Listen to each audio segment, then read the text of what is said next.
స్వాగతం. వార్తల్లోని ముఖ్యాంశాలు.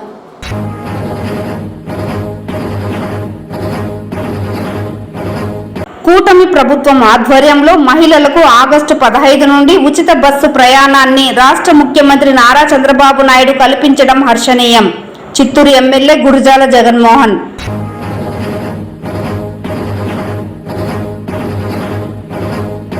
చిత్తూరు నగరంలో ఘనంగా వరలక్ష్మి వ్రత నోముల నిర్వహణ.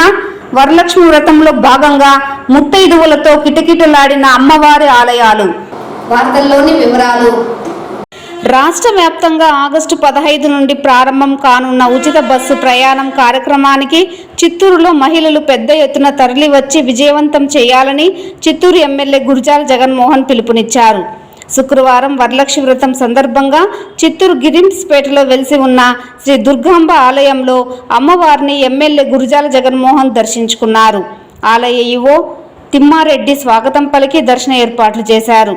అనంతరం సెప్టెంబర్ 22వ తేదీ నుంచి ప్రారంభం కానున్న శ్రీ దుర్గమ్మ దేవస్థానం దసరా బ్రహ్మోత్సవాల ఆహ్వాన పత్రికను ఎమ్మెల్యే ఆవిష్కరించారు. ఈ సందర్భంగా ఎమ్మెల్యే మాట్లాడుతూ చిత్తూరు ప్రజలకు అమ్మవారి ఆశీస్సులు ఉండాలని కోరారు. ముఖ్యమంత్రి చంద్రబాబు నాయుడు ఎన్నికల్లో ఇచ్చిన సూపర్ 6 హామీల్లో భాగంగా మహిళలకు ఉచిత బస్సు ప్రయాణం పథకాన్ని ఆగస్టు 15వ తేదీ ప్రతిష్టాత్మకంగా ప్రారంభిస్తున్నట్లు తెలిపారు. ఈ కార్యక్రమంలో అధిక సంఖ్యలో టీడీపీ నాయకులు, కార్యకర్తలు తదితరులు పాల్గొన్నారు.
ఈరోజు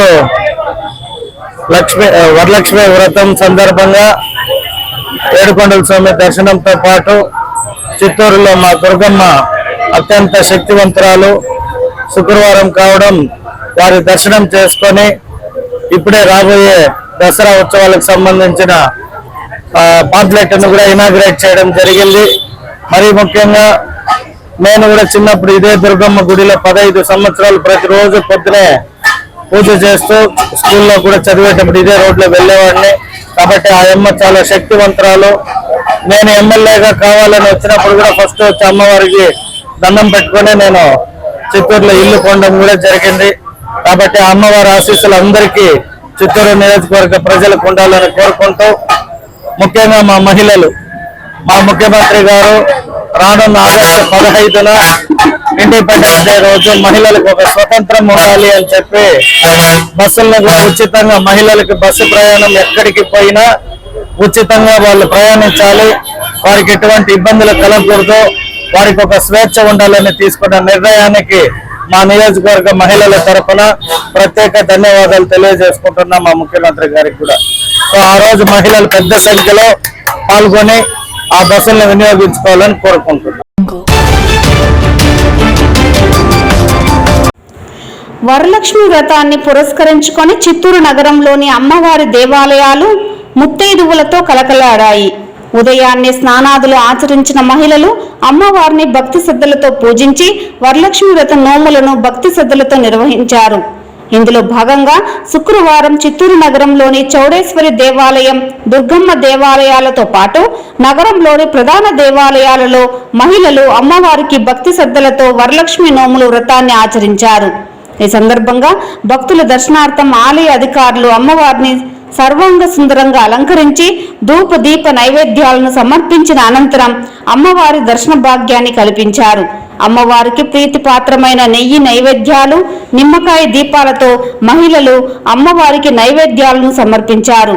ఈ సందర్భంగా దుర్గమ్మ దేవస్థానం ఈవో తిమ్మారెడ్డి మీడియాతో మాట్లాడుతూ, మహిళలకు అత్యంత పవిత్రమైన వరలక్ష్మి వ్రత నోముల కార్యక్రమం సందర్భంగా దుర్గమ్మ దేవస్థానంలో నోములు నోచే ప్రతి భక్తురాలికి అవసరమైన అన్ని ఏర్పాట్లు చేపట్టడం జరిగిందని, ఇందులో భాగంగానే చిత్తూరు ఎమ్మెల్యే గురజాల జగన్మోహన్ ఆధ్వర్యంలో దసరా మహోత్సవాలకు సంబంధించిన కరపత్రాలను కూడా విడుదల చేసినట్లు ఆయన వెల్లడించారు. ఇందులో భాగంగానే సెప్టెంబర్ 22న మహాచండీ హోమంతో దసరా ఉత్సవాలు ప్రారంభమై అక్టోబర్ 2వ తేదీ ఉత్సవాలు ముగియనున్నాయని ఆయన వెల్లడించారు. ఈ దసరా ఉత్సవాలను ఏడాది అంతటా వైభవంగా నిర్వహించనున్నట్లు ఈవో స్పష్టం చేశారు. ఈ కార్యక్రమంలో ఆలయ చైర్మన్ దిలీప్ రెడ్డి, మాజీ చైర్మన్ విశ్వనాథ్, అధిక సంఖ్యలో భక్తులు తదితరులు పాల్గొన్నారు. శ్రీ దుర్గమ్మ దేవస్థానం గిరిపేట అమ్మవారు గ్రామ దేవతగా చిత్తూరు పట్టణంలో చాలా ప్రసిద్ధి చెందినటువంటి అమ్మవారు దుర్గమ్మ అమ్మవారు. అటువంటి దుర్గమ్మ దేవస్థానంలో ఈరోజు శ్రావణ శుక్రవారం సందర్భంగా శ్రావణ వ్రతాలు చేస్తున్నారు. పట్టణంలో ఉన్నటువంటి అందరూ స్త్రీలు ఇక్కడ వచ్చి దీపం వెలిగించి వరలక్ష్మి నోములు నోచుకోవడానికి వస్తున్నారు. వాళ్ళకి కావాల్సిన ఏర్పాట్లు, ఈజీ దర్శనం అవన్నీ ఏర్పాటు చేయడం జరిగింది. అదే విధంగా ఇప్పుడు దసరా ఉత్సవాల దగ్గరికి వస్తున్నాయి. రేపు నెల అనగా సెప్టెంబర్ 22వ తేదీ నుంచి అక్టోబర్ 2వ తేదీ వరకు దసరా ఉత్సవాలు జరుగుతాయి. ఈ దసరా ఉత్సవాలు ఆహ్వాన పత్రికలు ఈరోజు గౌరవనీయులు చిత్తూరు శాసనసభ్యులైనటువంటి గురజాల జగన్మోహన్ గారి ఆధ్వర్యంలో ఎమ్మెల్యే గారు వచ్చి ఇక్కడ పూర్తి చేసి ఆహ్వాన పత్రికలను ఆవిష్కరించడం జరిగింది. ఈ కార్యక్రమంలో చైర్మన్ గారు మరియు ఇక్కడ మాజీ చైర్మన్ గారు, ఇంకా గ్రామ పెద్దలు, లీడర్స్, నాయకులు, మాజీ ఎమ్మెల్యే గారు ఏఎస్ మనోహర్ గారు అందరూ విచ్చేసినారు. అదే విధంగా ఈ దసరా ఉత్సవాలు 22వ తేదీ నుంచి అక్టోబర్ 2వ రోజు జరుగుతాయి. 1వ తేదీ పుష్పల్లకి అత్యంత వైభవంగా జరగడం ఇక్కడ ఆనవాయితీ. అన్ని ఏర్పాట్లు పకడ్బందీగా చేసుకొని చాలా వైభవంగా నిర్వహించడానికి పాలక మండలి ద్వారా ఒక నిర్ణయం తీసుకోవడం జరిగింది.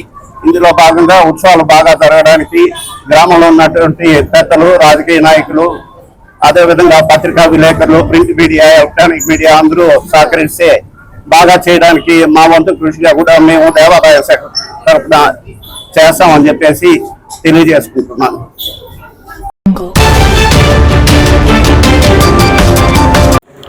కేంద్రంలోని మోడీ ప్రభుత్వం బీహార్ ఎన్నికల్లో అడ్డదారులలో గెలవాలని కేంద్ర ఎన్నికల సంఘంపై ఒత్తిడి తీసుకువచ్చి ఓటర్ల జాబితా ప్రత్యేక సమగ్ర సవరణ పేరుతో ప్రజాస్వామ్యాన్ని కూనీ చేస్తోందని సిపిఐ నేతలు ఆగ్రహం వ్యక్తం చేశారు. ఇందులో భాగంగానే దేశంలోని ప్రతి పౌరుడు కేంద్ర ప్రభుత్వం అవలంబిస్తున్న విధానాలు వ్యతిరేకించాలని డిమాండ్ చేస్తూ శుక్రవారం చిత్తూరులో సిపిఎం ఆధ్వర్యంలో నిరసన కార్యక్రమం చేపట్టారు.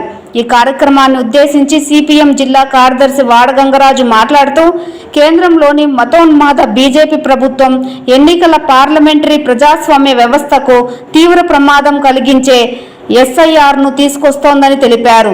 పౌరులు ఓటు హక్కును ప్రశ్నించే నిబంధనలు ఇందులో ఉన్నాయని, స్వతంత్రంగా వ్యవహరించాల్సిన రాజ్యాంగ వ్యవస్థ ఎన్నికల సంఘం దానికి విరుద్ధంగా హోంమంత్రి ఆదేశాలతో ఓటర్ లిస్టును మార్చేసి బీహార్లో లక్షలాది మందికి ఓటు హక్కు తొలగించడం దారుణమని, బీహార్ రాష్ట్రంలో బీజేపీ రాజకీయం ఒక పథకం అని విమర్శించారు. బీహార్లో ఓటు జాబితా ప్రత్యేక సమగ్ర సవరణ పరిశీలన చేయనున్నట్లు కేంద్ర ఎన్నికల సంఘం ఉత్తర్వులు ఇచ్చిందని, అదే తరహాలోనే దేశవ్యాప్తంగా అన్ని రాష్ట్రాలలో అమలు చేయాలని డిమాండ్ చేశారు. ఈ కార్యక్రమంలో సిపిఎం నాయకులు జ్యోతిరావు, ప్రజలు పాల్గొన్నారు. కేంద్రంలోని మోడీ ప్రభుత్వం ఈ దేశంలో ఉన్న ప్రతి ఓటరు ఈ దేశంలో ఉన్న పౌరులుగా ఉన్నారా లేరా అని చెప్పి నిరూపించుకోవాలని చెప్పి బీహార్లో ఎస్ఐఆర్ అనేది ఒకటి ప్రయోగించింది. ఇది దేశవ్యాప్తంగా అమలు చేస్తామని చెప్పి మోడీ ప్రభుత్వం చెప్తా ఉంది. అయితే ఈ దేశంలో ఇప్పటికే ఓటర్ లిస్టులో ఉన్న ఓటర్లందరూ కూడా అనేక రకాల ప్రభుత్వ గుర్తింపు కార్డులు పొంది ఉన్నారు. ఓటర్ ఐడి కార్డు పొంది ఉన్నారు. ఆధార్ కార్డు ఉంది. ప్రతిదానికి ఆధార్ కార్డు సరిపోతుందని చెప్తున్న మోడీ ఈరోజు ఓటు హక్కు కోసం ఆధార్ కార్డు చెల్లదు, ఓటర్ ఐడి కార్డు చెల్లదని చెప్పి బీహార్లో ఇప్పటికే 70 లక్షల మంది ఓట్లు తొలగించిన పరిస్థితి ఉంది. ఇలాంటి దుర్మార్గంగా ఓటు హక్కును ప్రజాస్వామ్యాన్ని కూని చేస్తున్న పరిస్థితి ఉంది. డాక్టర్ బిఆర్ అంబేద్కర్ గారు ఈ దేశానికి మొత్తం రాజ్యాంగం కల్పించి ప్రతి ఒక్కరికి ఓటు హక్కు 18 సంవత్సరాలు నిండిన వారికి అందరికీ కూడా ఓటు హక్కు కల్పించిన రాజ్యాంగ హక్కు అది. అలాంటి రాజ్యాంగ హక్కుని తొంగలో దొక్కుతూ ఈరోజు ఓటు హక్కు తొలగించే ప్రయత్నం దేశవ్యాప్తంగా ప్రయోగిస్తున్నాడు. దాన్ని నిరసిస్తూ ఈరోజు దేశవ్యాప్తంగా అన్ని చోట్ల సిపిఎం మాధ్యమంలో నిరసన కార్యక్రమాలు జరుగుతున్నాయి. పౌరులందరూ కూడా ఈ దేశంలో పౌర హక్కు అనేది గతంలోనే దీన్ని వ్యతిరేకించారు. సిఐఏని ఎస్ఆర్ఏని వ్యతిరేకించారు. అలాంటి పరిస్థితిని మళ్ళీ కూడా ప్రయోగించే పరిస్థితి చేస్తున్నాడు. ఇప్పటికైనా దేశంలోని మోడీ ప్రభుత్వం ప్రతిదానికి ఆధార్ కార్డు, ఓటు హక్కు కలిపే ప్రతి ఒక్కరికి 18 సంవత్సరాలు నిండిన వారికి అందరికీ కూడా ఓటు హక్కు ఉండే విధంగా చర్యలు తీసుకోవాలని చెప్పి, లేని పక్షంలో పెద్ద ఎత్తున దేశవ్యాప్తంగా ఆందోళన చేపడతామని చెప్పి హెచ్చరిక చేస్తున్నాం.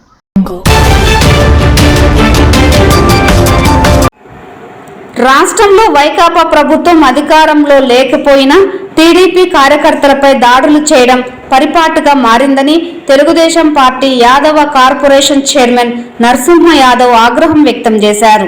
ఈ సందర్భంగా శుక్రవారం ఏర్పాటు చేసిన మీడియా సమావేశంలో ఆయన మాట్లాడుతూ రాష్ట్రంలో వైకాపా ప్రభుత్వానికి కేవలం ప్రజలు 11 సీట్లు మాత్రమే కేటాయించారని, వారి అవినీతి అరాచకాలకు అడ్డు అదుపు లేకుండా పోతోందని, పోలీసులు వాడే లాఠీలతో అతి దారుణంగా తిరుపతి నగరంలో యువకుడిని కొట్టి గాయపరచడమే కాకుండా దళితులను కూడా చూడకుండా మహేష్ యాదవ్ అనే వ్యక్తిని హింసించడం బాధాకరమని ఆవేదన వ్యక్తం చేశారు.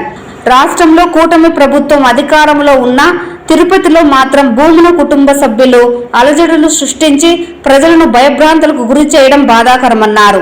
అంతేకాకుండా ప్రస్తుత టీటీడీ చైర్మన్ బిఆర్ నాయుడుపై లేనిపోని ఆరోపణలు చేస్తూ భక్తుల మనోభావాలు దెబ్బతీసే విధంగా భూమున వ్యవహరించడం మంచి పద్ధతి కాదని హితవు పలికారు. దేవుడి సన్నిధిలో అవినీతి అక్రమాలు, దౌర్జన్యాలకు పాల్పడిన వ్యక్తులకు తగిన గుణపాఠం చెప్పే సమయం తొందరలోనే ఉందని ఈ సందర్భంగా నరసింహ యాదవ్ స్పష్టం చేశారు.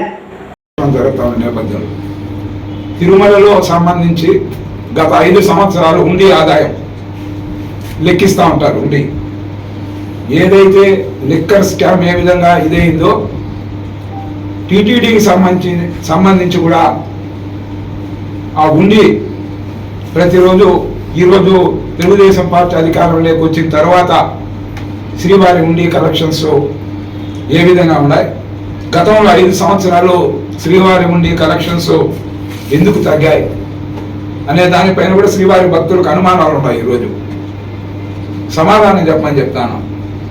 దాన్ని కూడా టీటీడీ అక్కడున్న అధికారులు కూడా కరుణాకర్ రెడ్డి గారు చెప్పలేదు, నా మనుషులు టీటీడీలో ఉన్నారని. ఈరోజు మీకు చెప్పింది అక్షర సత్యం కరుణాకర్ రెడ్డి గారు.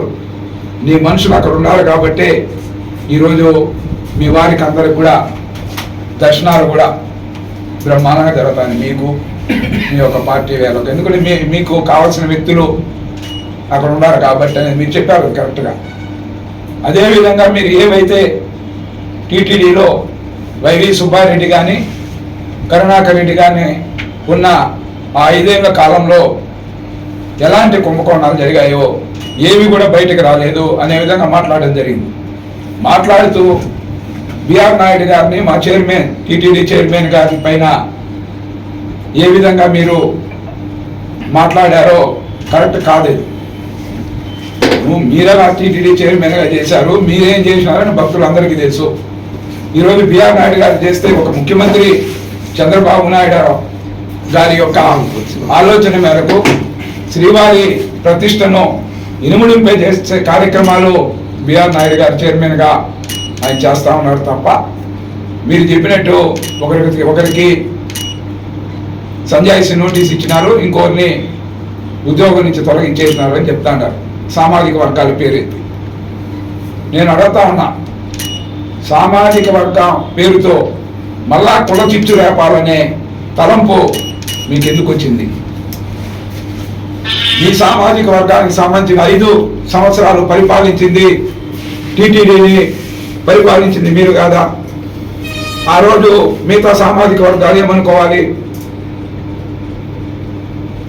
ఈరోజు మీరు పవన్ కళ్యాణ్ యొక్క సామాజిక వర్గానికి సంబంధించి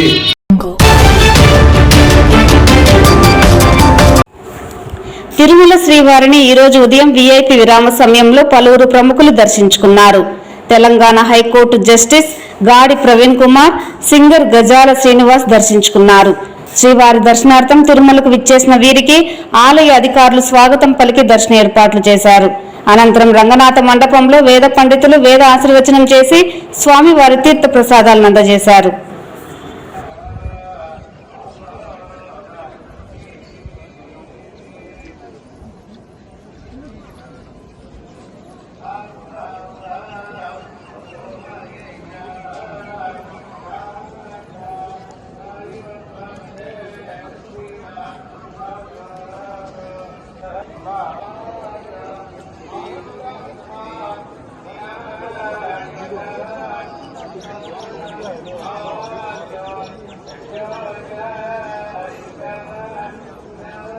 ఆయన విదురాశ్రమ పీఠాధిపతి ఉత్తరప్రదేశ్ నుంచి వచ్చారు, కుమారగిరి మహారాజ్జీ.